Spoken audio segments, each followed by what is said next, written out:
Assalamualaikum warahmatullahi wabarakatuh. Saya di sini akan menjelaskan salah satu materi dari MSDM berbasis digital, yaitu analisis pekerjaan dan bakat manajemen, administrasi SDM dan Human Research Information System, serta manajemen bakat yang terdapat dalam materi ini. Di sini dengan dosen pengampu Ibu Dr. Nova Mardiana SE MSI dan saya sendiri yaitu Suci Fitria dengan NPM 222101135. Saya di sini merupakan mahasiswa Magister Manajemen periode 2022-2023 di Universitas Lampung. Yang pertama yang akan kita bahas yaitu analisis pekerjaan dan bakat manajemen. Dalam hal ini, manajer harus mengetahui apa yang dibutuhkan suatu pekerjaan sebelum memutuskan siapa yang akan direkrut dan dipekerjakan. Untuk itu, jadi manajemen sumber daya manusia benar-benar dimulai dengan menentukan apa yang dibutuhkan oleh pekerjaan tersebut. Selanjutnya ada dasar-dasar analisis pekerjaan. Apa sih analisis pekerjaan itu? Analisis pekerjaan adalah proses di mana Anda menentukan tugas, posisi, perusahaan, dan karakteristik orang yang akan dipekerjakan untuk mereka. Analisis pekerjaan menghasilkan informasi untuk menulis deskripsi pekerjaan atau daftar apa yang dibutuhkan oleh pekerjaan itu. Dan pekerjaan orang itu spesifikasinya orang seperti apa yang akan direkrut untuk pekerjaan itu sendiri. Biasanya supervisor atau spesialis sumber daya manusia mengumpulkan satu atau lebih jenis informasi berikut melalui analisis pekerjaan. Yang pertama biasanya melihat kegiatan kerja apa yang akan dilakukan. Yang kedua, supervisor melihat perilaku manusia. Yang ketiga yaitu dengan menggunakan mesin perkakas, peralatan, dan alat bantu kerja yang sesuai untuk dipakai ketika melakukan pekerjaan tersebut. Terus ada juga standar kinerjanya. Lalu selanjutnya biasanya supervisor melihat dari konteks pekerjaan dan juga persyaratan manusia. Di dalam melakukan analisis pekerjaan memiliki beberapa langkah-langkah yang harus diperhatikan. Yang pertama yaitu mengidentifikasi penggunaan kemana informasi tersebut akan diletakkan. Yang kedua, meninjau informasi latar belakang yang relevan tentang pekerjaan. Yang ketiga, pilihlah posisi perwakilan selanjutnya. Yang keempat, menganalisis pekerjaan yang melibatkan menyapa setiap pemegang pekerjaan. Yang kelima, memverifikasi informasi analisis pekerjaan dengan pekerja yang melakukan pekerjaan dengan supervisor langsung. Dan yang terakhir yaitu mengembangkan deskripsi pekerjaan dan spesifikasi pekerjaan. Di dalam melakukan analisis pekerjaan memiliki beberapa tahap. Yang pertama, kita harus menganalisis alur kerjanya terlebih dahulu, lalu meningkatkan produktivitas melalui desain ulang kerja, merekayasa ulang proses bisnis, mendesain ulang pekerjaan yang sudah dilakukan. Yang kelima yaitu memperluas pekerjaan yang ada. Keenam, merotasi pekerjaan, dan yang terakhir yaitu melakukan pengayaan terhadap pekerjaan. Di dalam pengumpulan informasi analisis pekerjaan terdapat 4 metode yang biasanya digunakan. Yang pertama yaitu wawancara. Untuk arti dari wawancara itu tersendiri adalah kegiatan tanya jawab secara lisan untuk memperoleh informasi. Bentuk informasi yang diperoleh dinyatakan dalam tulisan atau direkam secara audio, visual, atau audio visual. Wawancara merupakan kegiatan utama dalam kajian pengamatan. Selanjutnya yaitu ada kuesioner. Kuesioner sendiri mempunyai arti yaitu alat riset atau survei yang terdiri dari pertanyaan tertulis.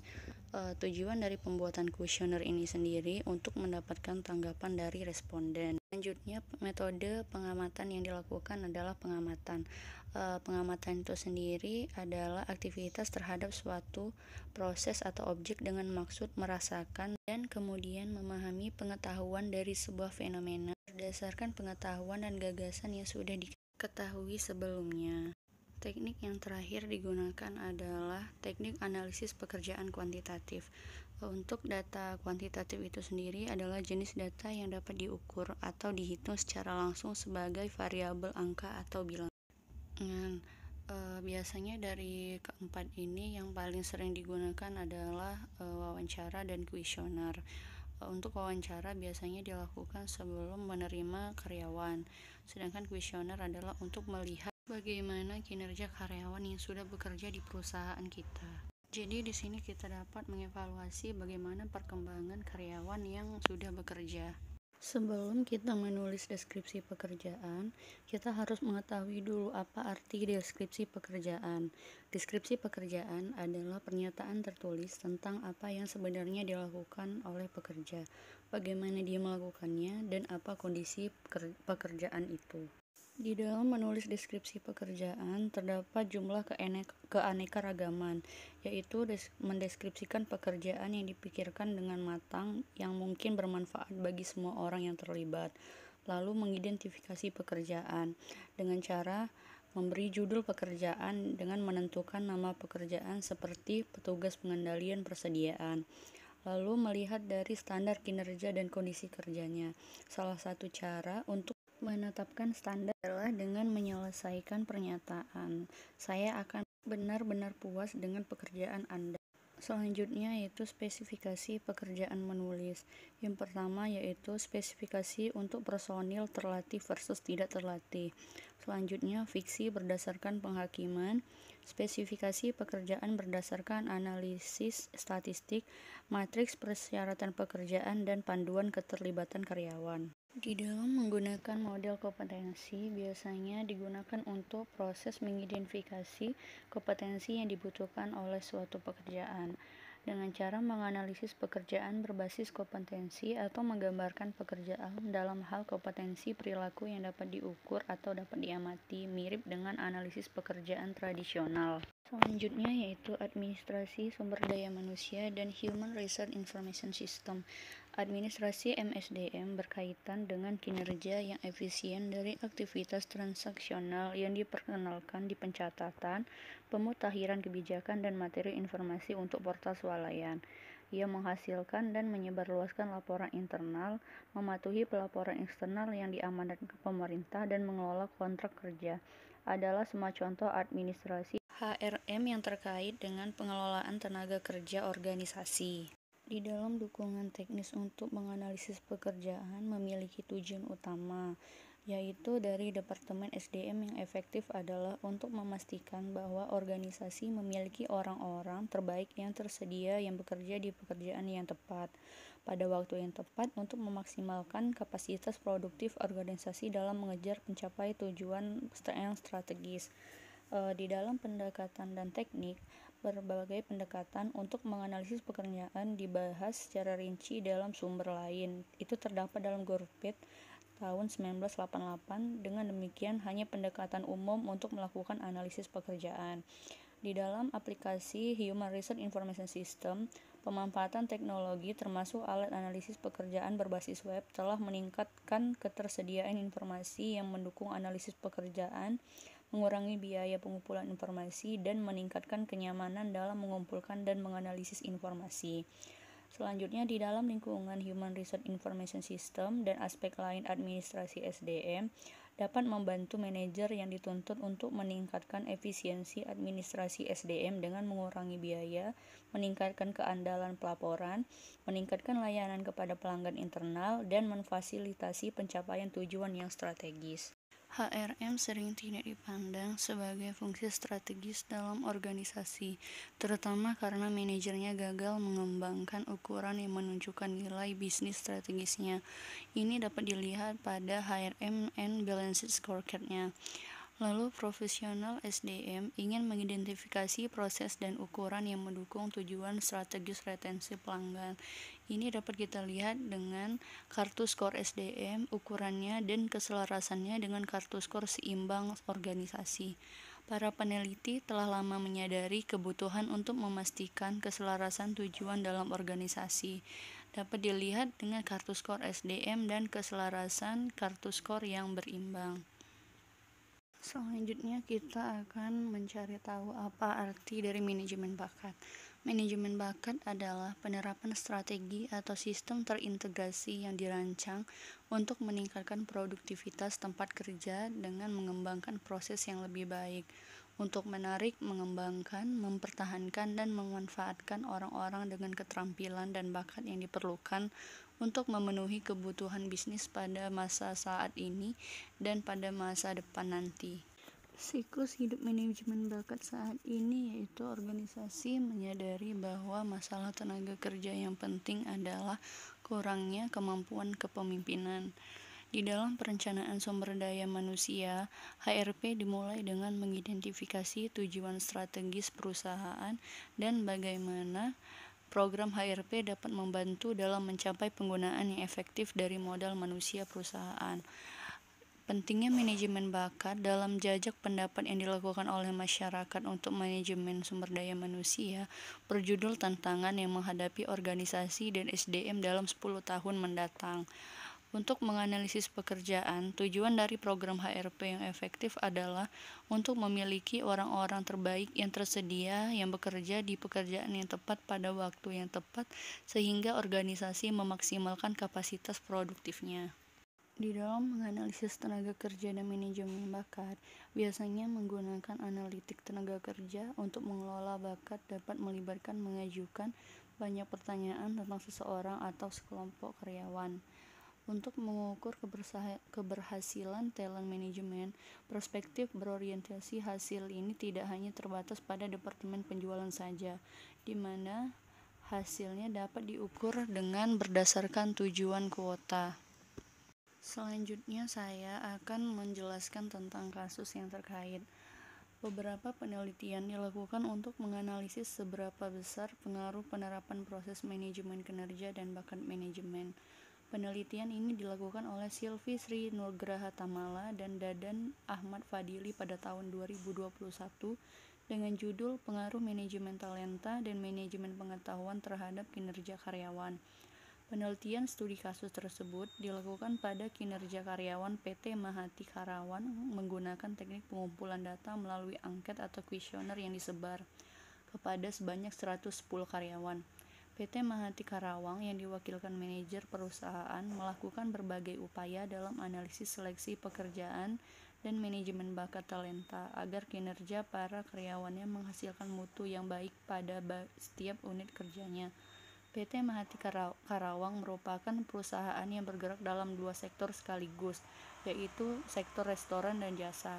Demi tercapainya visi misi dan tujuan bersama, tentunya perusahaan sangat mengandalkan kinerja karyawan dalam mewujudkan target-target yang telah ditetapkan. Tujuan manajemen perusahaan melakukan analisis pekerjaan yaitu untuk memperoleh tenaga kerja pada posisi yang tepat, memberikan kepuasan pada diri tenaga kerja, menciptakan iklim dan kondisi kerja yang kondusif, dan tentunya tujuan dilakukan analisis pekerjaan yaitu agar hasil kerja dilakukan secara maksimal. Berdasarkan hasil pembahasan dan penelitian yang dilakukan Tarmala dan Fadili pada tahun 2021, pada karyawan PT Mahati Karawang dapat disimpulkan bahwa implementasi manajemen talenta, manajemen pengetahuan terhadap kinerja karyawan berada pada interval yang menunjukkan hasil sangat baik. Manajemen talenta dengan manajemen pengetahuan memiliki tingkat korelasi atau hubungan sebesar 0,00606 yang berarti bahwa manajemen talenta dan manajemen pengetahuan memiliki tingkat hubungan dan peran yang kuat, yaitu di mana bahwa manajemen talenta dan manajemen pengetahuan sangat berpengaruh secara signifikan terhadap kinerja karyawan. Hal tersebut berarti bahwa peran manajer sangat penting dalam analisis pekerjaan dan manajemen bakat karyawan agar bekerja sesuai dengan bakat atau jurusannya. Dengan demikian, penerapan keberhasilan analisis kerja atau pekerjaan dan manajemen bakat akan sangat mempengaruhi kualitas kerja sumber daya manusia secara optimal dan maksimal. Kesimpulannya adalah, pengusaha saat ini sering melihat semua kegiatan staf latih hadiah sebagai bagian dari manajemen bakat terpadu tunggal proses. Manajemen bakat adalah proses perencanaan, perekrutan, pemilihan, pengembangan, pengelolaan, dan kompensasi karyawan yang holistik, terintegrasi, dan berorientasi pada hasil dan tujuan. Manajer harus tahu bagaimana caranya menulis pekerjaan deskripsi. Meskipun tidak ada format standar, sebagian besar deskripsi berisi bagian yang mencakup identifikasi pekerjaan, ringkasan pekerjaan, daftar tanggung jawab dan tugas, wewenang pemegang jabatan, dan standar kinerja. Setelah ini saya akan memberikan contoh video yang berkaitan dengan materi ini. Sekian dari presentasi dari saya. Mohon maaf jika terdapat banyak kekurangan. Assalamualaikum warahmatullahi wabarakatuh.